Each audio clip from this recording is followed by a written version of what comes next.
Donc l'atelier s'intitule «Comment prévenir les risques chez les risques de déviance sociale chez les jeunes».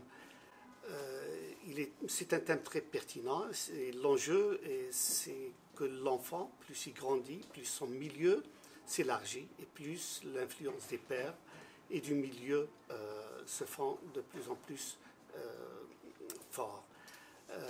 C'est pratiquement par rapport à cela qu'il y a un certain nombre de risques qui accompagnent ce processus, surtout à l'âge de l'adolescence. Alors, l'enjeu, c'est que les risques de déviance sont nettement plus forts à cet âge et les risques d'influence du milieu également. Alors,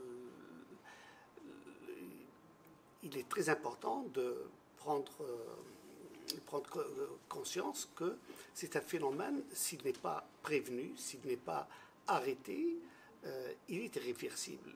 D'après une étude sociale, 59% des gens qui ont été incriminés à l'âge adulte l'ont été déjà à l'âge de l'adolescence. Donc, il y a la méconnaissance qui fait beaucoup de ce phénomène.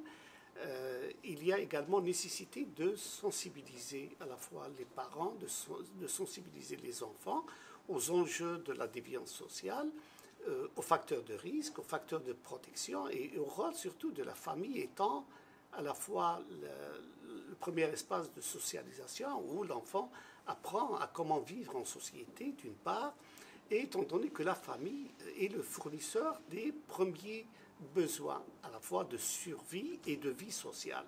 C'est dans cette perspective qu'il est très important de sensibiliser les familles à ces enjeux et de les aider à soutenir leurs enfants dans ce processus d'évolution.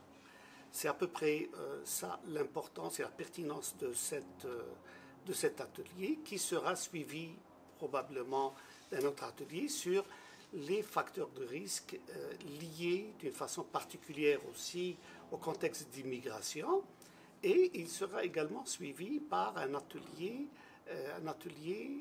pour outiller les familles ou les acteurs à comment établir un diagnostic de la situation et comment élaborer une stratégie d'intervention. C'est à peu près ça l'importance et le contenu de cet atelier. Merci.